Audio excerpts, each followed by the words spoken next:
만나면 좋은 친구 MBC. 안녕하세요. 건강지킴이 닥터 MBC 김차동입니다.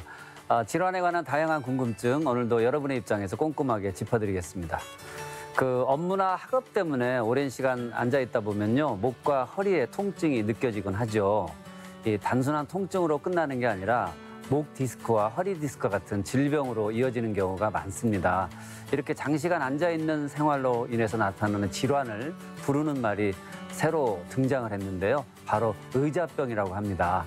오늘은 광주 새나래병원 김종건 원장과 함께 의자병의 다양한 증상과 치료에 대해서 알아보는 시간을 가져보도록 하겠습니다.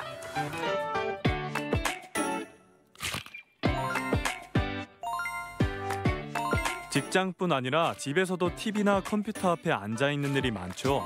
하지만 앉아서 생활하는 습관이 건강을 위협할 수도 있습니다.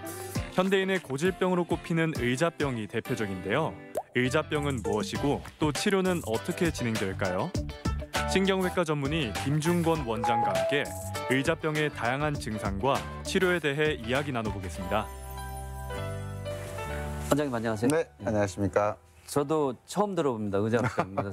생소하시죠? 예, 예. 네. 자세한 설명이 좀 필요합니다. 네. 그런 생소한 단어임에도 불구하고 2002년도에 WHO에서는 의자병이라는 그런 신종 질환에 대해서 발표한 적이 있어요. 아무래도 의자에 앉아있는 시간이 길어지면 거기에 수반된 질환이 초래될 수 있다는 그런 뜻이겠죠. 네. 하루 8시간 앉아있는 자세를 계속 유지하면 수명의 3시간이 단축된다고 그래요. 아무래도 내과적인 질환, 혈압이 됐다, 당뇨가 됐다, 비만이 됐다 그런 내과적 질환뿐만 아니라 척추 관절 질환도 초래될 수가 있죠. 대표적인 게 이제 목 디스크라든가 허리 디스크가 초래될 수가 있습니다. 이게 이제 생활 패턴이 바뀌다 보니까 앉아 있는 시간이 좀 많아지고 그렇죠, 그렇죠. 그러다 보니까 이런 단어도 생겨난 것 같아요. 네, 아무래도 우리가 통계에 의하면은 자는 시간을 빼고 평균적으로 8시간에서 9시간 정도를 앉아있는 생활을 한다라고 그래요. 처음에는 어때요? 바른 자세를 하죠. 근데 어느 순간부터인가는 그 바른 자세가 유지가 되는 게 아니라 서서히 수그려진 구부정한 그런 자세들을 취할 수밖에 없게 됩니다. 그러다 보면은 되게 다른 관절이나 근육의 어떤 긴장도가 형성이 될 수밖에 없고 아무래도 조금 삐딱하게지거나 구부정한 상태가 유지가 될 수가 있겠죠. 네. 그렇게 되면은 그렇게 되면 어떤 문제점이 생길까요? 아무래도 여러분도 잘 아시겠죠. 구부정한 상태가 되면 거북목 증상이 초래될 수가 있겠죠. 네. 우리가 목을 이렇게 일자로 손을 한번 예를 들면 손을 폈을 때는 어때요? 그나마 좀 괜찮아요. 근데 이걸 살짝 수그리면 어떠세요? 아무래도 좀 긴장이나 힘이 좀 들어갈 수밖에 없죠. 왜냐하면 이 상태를 유지시켜주기 위해서. 목 구조도 마찬가지입니다. C자형 커브를 제대로 유지되고 있다면 별 문제가 아닌데 지속적인 자극이 되면 이제 훔이 근육이나 이런 부분이 지속적으로 자극이 되죠. 슬라이드에서 보여드린 것 같이 각도에 따른 어떤 하중을 보여줄 수가 있어요. 처음에는 바른 자세라면 4 내지 5kg의 하중을 받을 수가 있지만 점점점 어떻게 보면 딱 스마트폰 보는 모습이 딱 보이는 것 같죠?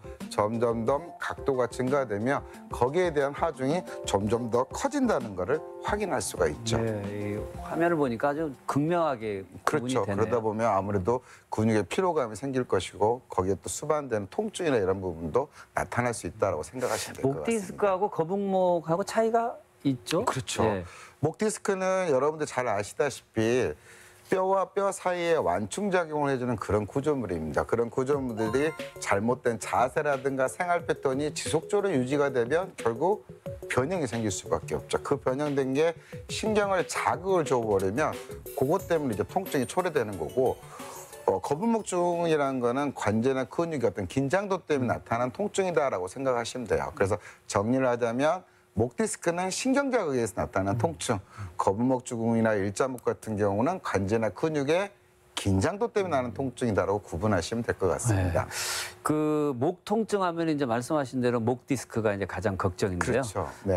이런 분들은 어떤 증상이 나타날까요? 목 디스크 하면 대부분 목 통증만 심할 거라 생각을 하는데 그러지가 않아요. 물론 목 통증이 심하신 분도 있지만 주로 어깨나 팔 증상을 심하게 호소하는 경우도 있고 손저림 증상도 초래되는가 하면 쥐는 힘이라든가 섬세함이 떨어진 마비 증상까지 초래되죠. 근데 문제되는 거는 어깨나 팔 통증을 심하게 호소하기 때문에 어깨 질환과의 좀 구분이 필요합니다. 바로 이제 거기에서 네. 이 오십견하고 좀 구분하기가 좀 힘들어질 것 같은데. 네. 그래서 간단하게 구분을 해보자면 목에 문제가 있으신 분들은 주로 통증을 뒤쪽으로 호소하는 경우가 많아요. 그런데 어깨가 아프신 분은 어깨 앞쪽이나 위쪽을 호소하죠. 그래서 진료실을 하게 되면 나는 어깨가 아픈데 라고 이렇게 표현을 하면 대부분 환자분들이 어깨 앞쪽을 가리키거나 위쪽을 가리키면서 통증이 있어요 라고 하는데 목 디스크 환자는 좀 더 뒤쪽을 가리킵니다. 좀 더 뒤쪽 부분을 가리키면서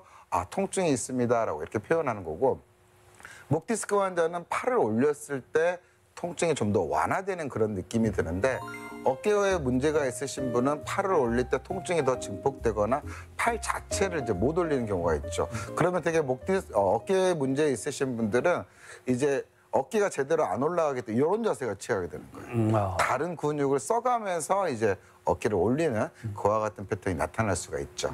말씀하신 것처럼 아픈 쪽에 팔을 올렸을 때 통증이 좀 줄어들면 목 디스크이고 또 팔의 움직임에 따라서 통증이 달라지는 또 이유도 있을 것 같은데. 그렇죠. 되게 어깨를 생각하면 이제 출입문을 많이 생각을 해요. 출입문이 녹슬으면 어때요? 삐 소리가 나거나 좀 빡빡하거나 조금 고장이라도 나면은 이제 문이 잘 열리지가 않죠. 어깨가 그렇습니다. 가만히 있으면 그 고장난 문도 소리는 잘 안 나죠. 가만히 있으면 그나마 좀 나은데 근데 어깨를 움직이거나 했을 경우에는 통증이 더 증폭되고 그리고 때로는 이제 움직임에 제한까지 생겨버리는 거죠. 하지만 목 디스크 같은 경우는 관절하고는 무관한 거죠.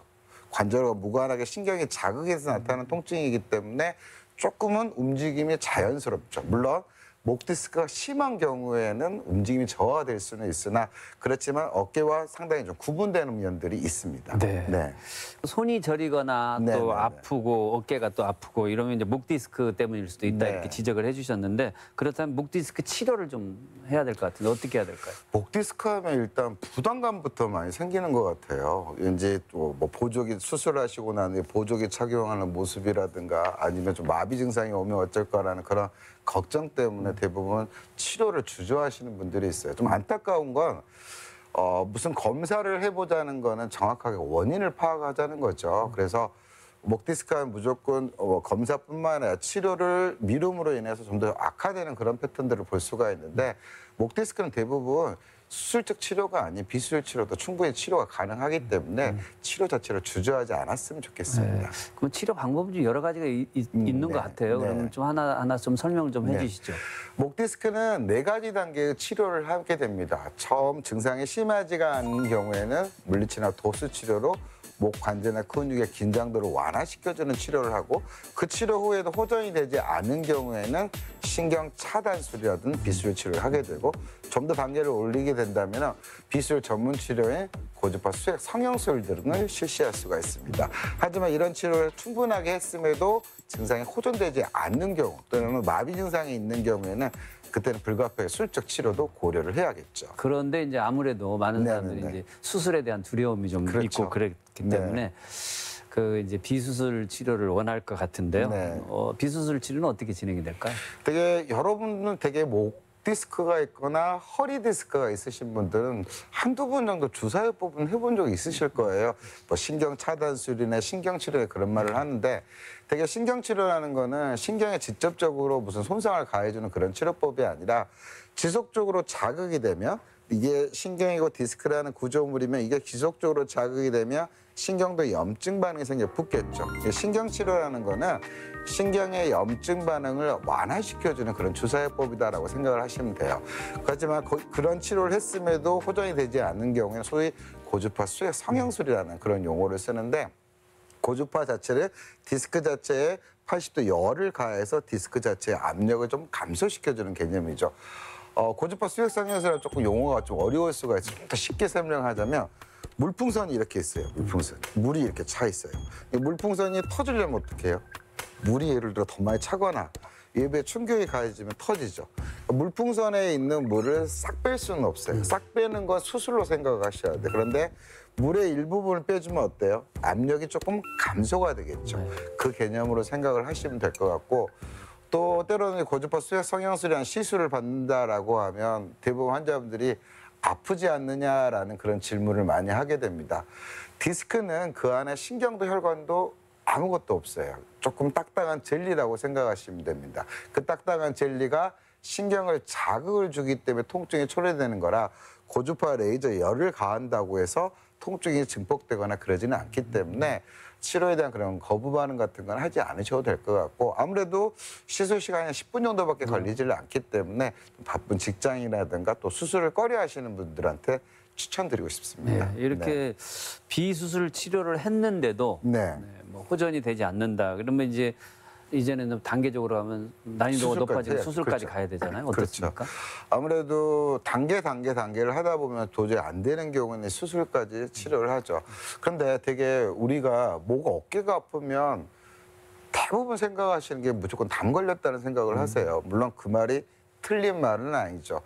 통증이 심한 경우에도 정밀 검사를 실시를 하지만 통증이 있다 없다를 한 달 이상 반복된다라고 하면 정확하게 원인을 파악을 해야죠. 모든 질환이 다 마찬가지지 않겠어요? 초기에 빨리 발견하고 빨리 치료한다라고 하면 더 단계를 올릴 필요가 굳이 없겠죠. 그래서 조기에 정확히 검사를 하고 확인해 보는 게 무엇보다도 필요하지 않을까라는 생각이 듭니다. 그 학업이나 업무 때문에 앉아 있는 시간이 이제 현대인들이 많다 보니까 네. 목 디스크 외에도 또 다른 걸 유의해야 될 것도 많을 그렇죠. 것 같아요. 앉아 있으면 어때요? 아무래도 엉덩이 근육 자체를 잘 사용을 하지 않겠죠. 엉덩이 근육이 이완이 됩니다. 이완이 돼서 계속해서 자극이 된다, 자극이 됐을 경우에는 그 기능이 상실해 버리는 걸 뭐라 하느냐? 조금 용어가 좀 의자병에 의해서 좀 생소한 단어가 나올 수도 있는데 엉덩이 기억 상실증이라는 그런 표현을 써요. 아무래도 외국말을 번역을 하다 보니까 그런 말이 나올 건데 한마디로 말하면 기능이 떨어지는 거죠. 우리 몸은 엉덩이가 이렇게 있으면 그 아래 근육이 있고 위쪽 근육이 있지 않습니까? 그런데 하나가 제대로 작동을 안 해버리면 결국은 위아래가 왜 세 명이 열심히 일해야 되는데 한 명이 일 안 하면 어때요? 두 명이 일의 분담감이 더 커질 수 있죠. 그러다 보니까 엉덩이 근육을 사이를 통해서 이제 허벅지 뒷근육이라죠. 햄스트링 머슬이라고 허벅지 뒷근육이라든가 척추 기립근 자체가 기능이 이제 많이 해질 수밖에 없죠. 그러니까 허벅지 뒷근육 같은 경우는 이제 고관절에 어떤 통증이 초래될 수가 있고, 그다음에 기립근 같은 경우는 허리를 이제 틀어진 상태라든가 허리 요통이나 이런 부분이 초래될 수가 있어요. 그걸 소위 말해서 엉덩이 기억 상실증이라는 그런 용어를 씁니다. 네. 그렇게 이제 오래 앉아 있다 보면 허리가 좀 뻐근하고 말씀하신 그렇죠, 대로 그렇죠. 여기에서 또 우리가 또 걱정되는 게 허리 디스크, 이제 목 디스크에서 허리 디스크를 네. 좀 걱정을 안 할 수가 없어요. 그렇죠. 우리가 목 통증도 마찬가지고 요통도 대부분 디스크만 가지고 통증은 초래되지는 않습니다. 뭐 심하게 일을 했을 때 관제나 근육의 어떤 긴장도 때문에도 허리 통증은 얼마든지 초래될 수가 있죠. 하지만 그런 긴장도가 지속적으로 반복이 되면 결국 허리 디스크가 초래될 수가 있어요. 왜 목 디스크 같은 경우는 팔로 가는 신경이 자극이 되기 때문에 어깨나 팔 통증이 있는 것처럼 허리 디스크 같은 경우는 다리로 내려가는 신경이 자극이 되기 때문에 엉덩이나 다리 쪽으로 통증이 초래되는 거고, 심한 경우에는 마비 증상도 초래될 수가 있고 또 대소변 장애나 또 보행 장애까지도 초래될 수가 있습니다. 그래서 허리 디스크는 이제 나이 드신 분들 네. 소위 말해 성인병으로 취급했었는데 네, 네, 요즘은 이제 젊은 층들도 허리 디스크를 호소하는 분들이 많더라고요. 그렇죠. 되게 통계에 의하면 50대, 60대가 전체 비율의 50%를 차지한다 그래요. 물론 지금도 많은 수치죠. 그런데 서서히 젊은 층, 20대, 30대에서도 허리 디스크 유병률이 계속 증가되고, 아무래도 앉아있는 생활 패턴이나 아니면 직업 패턴이나 이런 것들 때문에 그러겠죠. 돌발 퀴즈 하나 할까요? 네. 긴장되네요. 자, 아니, 상품은 없습니다, 일단은. 자, 누워있을 때, 앉아있을 때, 서있을 때, 디스크 압력이 어느 때가 가장 증가될까요? 서 있을 때 가장 압력이 있을 것 같은데 틀렸겠죠. 왜냐하면 그렇게 문제 의도를 제가 속단하십니까? 파악을 못합니다. 그 의도가 우리 주제가 의자병이잖아요. 아, 맞아요. 앉아있을 그러니까 때군요. 이제 의자병을 생각하면 일단 의자를 생각을 하다 보면 서 있는 것보다 앉아 있는 게 더 안 좋구나라고 생각을 예. 일단 먼저 하는 게 낫겠죠. 그러게요. 자, 우리가 그림을 한번 봐보면은 서 있을 때의 기준을 100으로 할게요. 100kg라고 했을 때 누워 있을 때는 25kg의 하중을 받는다 그래요. 근데 옆으로 누우면 좀 더 하중을 더 받는다 그래요. 그런데 앉아 있을 때는 하중이 140kg를 받는다 그래요. 그런데 또 구부정하게 앉으면 185kg의 하중을 받는다 그래요.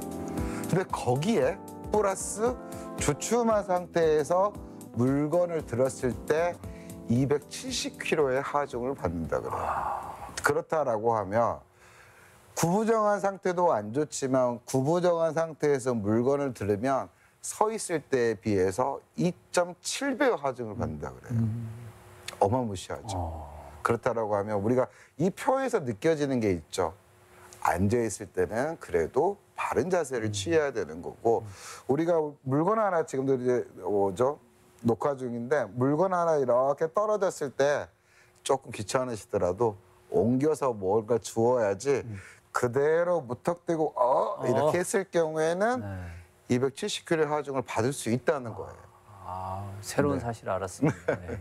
이런 것들이 계속 자극이 되니까 아무래도 허리 디스크나 이런 부분 유병률이 더 높아지는 게 사실이겠죠. 그러면 네. 이제 치료를 해야겠네요. 허리 그렇죠. 디스크 어떻게 치료를 할까요? 허리 디스크도 어떻게 보면 목 디스크랑 대동소이합니다. 대동소이하고 대개의 경우는 증상이 심하지 않았을 경우에는 보존적 치료를 하죠. 자, 또 돌발 퀴즈 하나만 네. 할게요. 허리가 아파요. 누워 있는 게 나을까요? 걷는 게 나을까요? 이번에는 걷는 게 나은 거라고 답하겠습니다. 허리가 불편하다라고 하면 쉬는 게 맞습니다. 아. 그 말이 틀린 건 아닌데 몸져 누운 거보다는 가볍게 거실이 됐던 가볍게 걸으면서 스트레칭을 해주는 게 좋아요. 그래서 대개의 경우는 초기 단계는 그거로 충분히 가능하죠. 하지만 증상이 심하신 경우에는 좀 전에 목 치료와 비슷하게 신경 차단술이라든가 고주파 수액 성형술을 하게 되죠. 이런 치료를 했음에도 불구하고 계속 통증이 있거나 마비 증상이 있었을 때는 불가피하게 수술을 치료하는데 자, 마비 증상은 허리 디스크 마비 증상은 뭐냐면 완전히 하반신 마비가 오는 게 아니에요. 자, 발목이 이렇게 있다고 전제를 하게 되면 발목 움직임이 이게 자연스러운 거죠. 그런데 허리 디스크에서 신경 자극이 심하신 경우는 발목이 이렇게 처져 버려요. 발가락을 올릴 수가 없어요. 이렇게 처진 상태면은 어떻게 할까요? 우리가 보행을 이렇게 걸어야 되는데 처진 다리 때문에 보행을 못 하죠.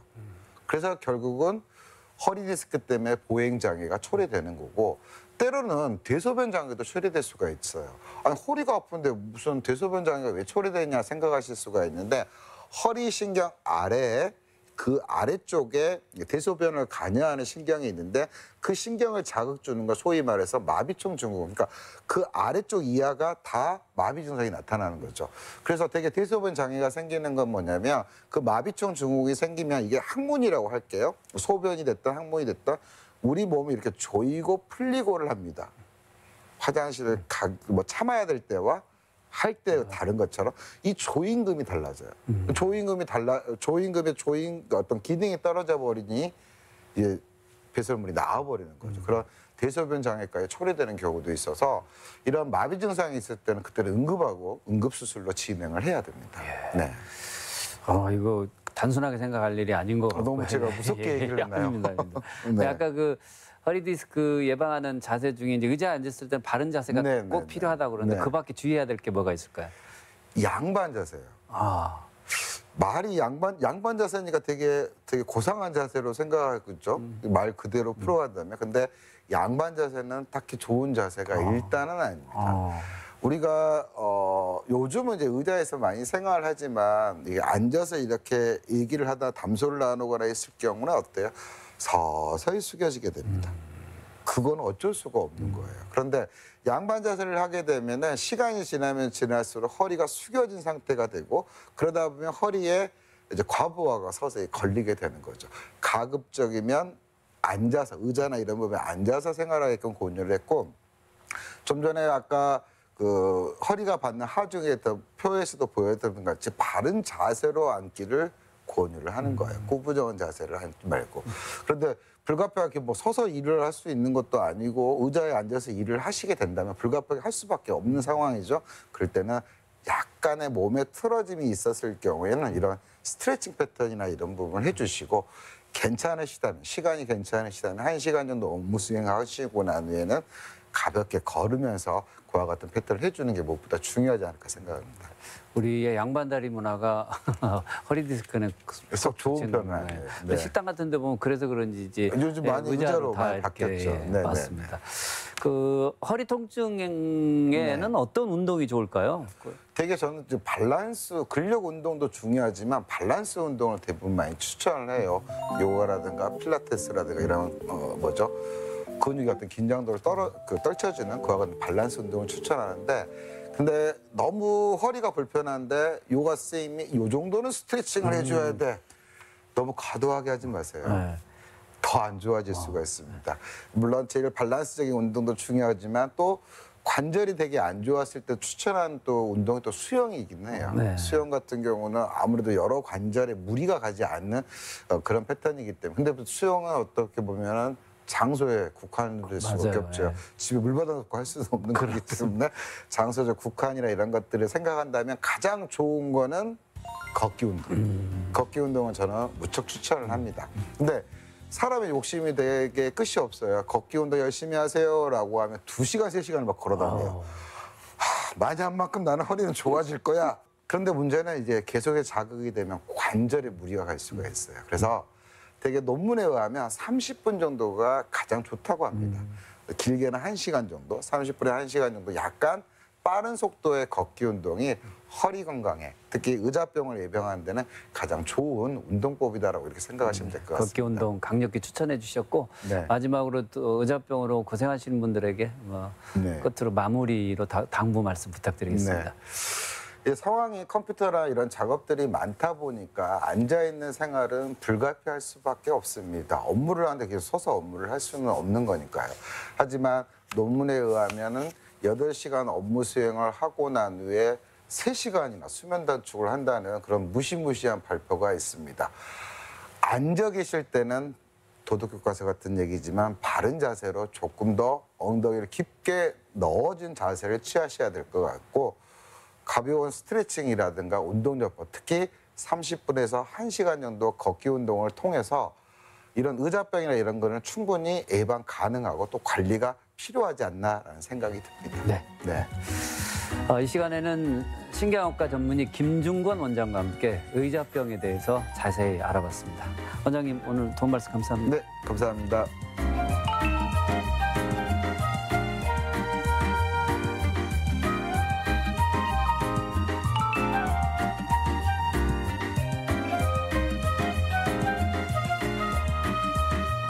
눈앞에 실 같은 점이나 벌레가 날아다니는 것처럼 느껴진 적이 있으신가요? 그렇다면 비문증 검사를 받아봐야 합니다. 비문증의 주 원인은 노화라고 알려져 있지만요. 최근에는 전자기기 사용이 늘면서 젊은 환자도 많아졌다고 하는데요.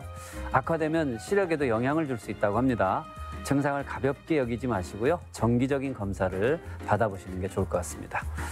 건강과 관련해서 궁금증이 있다면 전주 MBC 홈페이지 들어오셔서 질문 남겨주시기 바랍니다. 오늘은 의자병에 대해서 알아봤는데요. 더 자세히 알아보고 싶거나 또 다른 질환에 대해서 궁금하신 분들 닥터 MBC가 여러분의 궁금증 풀어드리겠습니다. 저희가 준비한 소식은 여기까지입니다. 다음 주 이 시간에 다시 찾아뵙겠습니다. 고맙습니다.